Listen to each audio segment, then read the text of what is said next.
Session 362, Chapter 3, Verse 26, a continuation. قل اللهم مالك الملك تؤتي الملك من تشاء وتنزع الملك ممن تشاء وتعز من تشاء وتذل من تشاء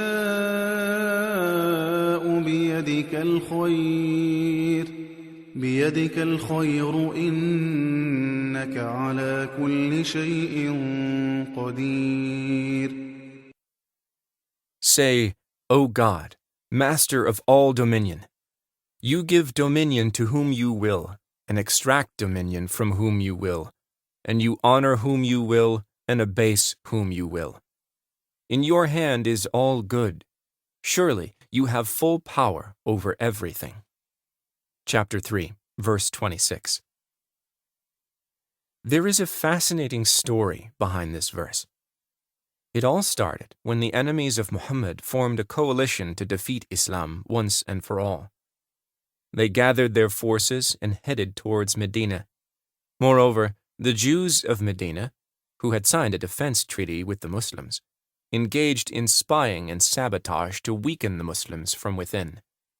When Prophet Muhammad, peace be upon him, heard of the large army headed his way, he consulted with his companions.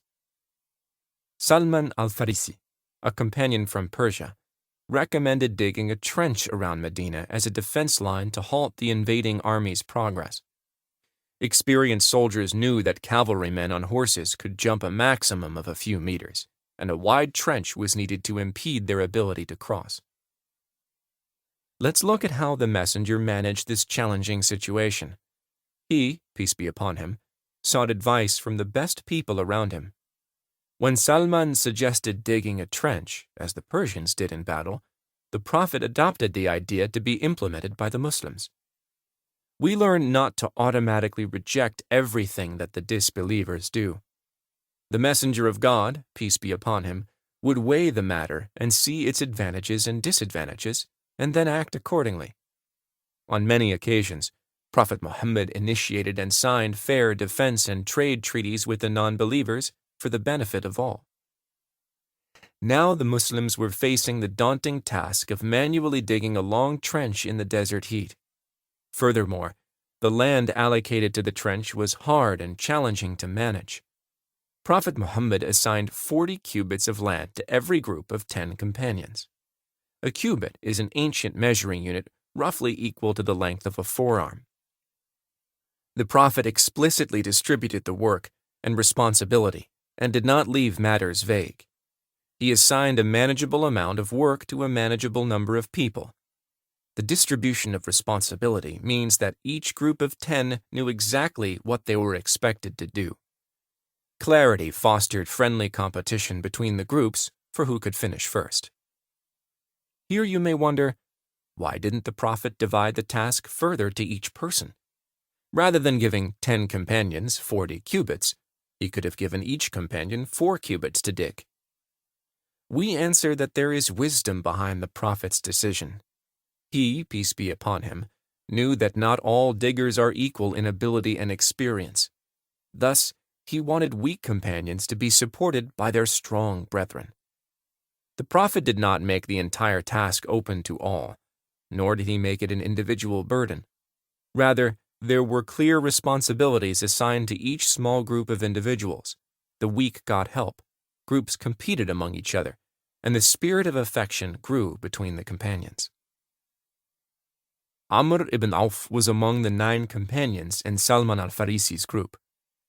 As they were digging, they encountered a solid piece of rock, which completely halted their progress. After trying for a while, the group said to Salman, "Go to the Prophet and bring this matter to his attention." Salman explained the problem to Prophet Muhammad, who then accompanied him back to the location of the rock. From this incident, we learn that when those assigned a task encounter a problem, they should bring it up the chain of command to get help. Our beloved Muhammad took a pickaxe and struck the rock with it, causing sparks to fly. He, peace be upon him, loudly said, "God is the greatest. The palaces of Basra in Syria have been conquered." Then he struck the rock a second time and said, "God is the greatest. The Roman palaces of Al-Hamra have been conquered." He struck it a third time and said, "Allahu Akbar. The palaces of Sana'a in Yemen have been conquered." Each time our beloved Muhammad hit the rock, God showed him a place that would be conquered by the Muslims. When the army of Quraysh heard of the incident, their leaders laughed and said, "Muhammad promises his followers the palaces of Caesar and Khosrow, but he has to dig a hole in the desert because he is afraid of our army." At this juncture, God revealed the following verse to our beloved Muhammad. "Say, O God, Master of all dominion, you give dominion to whom you will, and extract dominion from who you will, and you honor whom you will, and abase whom you will. In your hand is all good. Surely you have full power over everything." Chapter 3, verse 26. You should always keep in mind that Allah asks you to do your best first, and then leave the rest to Him. Do not look at challenges based solely on your ability. If you are God-conscious and you do your best, Allah will be with you. Is there any matter that is difficult if God, the greatest of all helpers, is by your side? It is the Almighty who gives rule and sovereignty. He is the one true God who takes control away from Persia, Rome, and Sana'a, and gives it to Muhammad and his followers. He takes it away from Quraysh and the Jews of Medina, and grants the spoils to the Muslims. The word extract should grab your attention because it seems out of place. The verse starts with, "You give dominion to whom you will." Then God talks about the opposite. But the opposite of give is to take, not to extract. Why did Allah use the verb extract? We answered that extracting something means removing it with force against the person's will. Presidents and kings are happy to assume power, but they often fight to the death before giving it up. Rule is often a great job that brings in wealth, fame, and countless perks. Rulers quickly embrace the easy life and forget the heavy responsibility of caring for their people. When you see a king, president, or ruler clinging to power at all costs, then know that he or she has disregarded their responsibilities to the people and are too busy chasing wealth and power.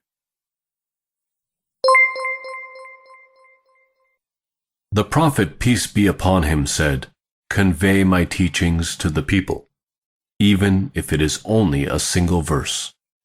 Please take a moment to subscribe and to share with your family and friends.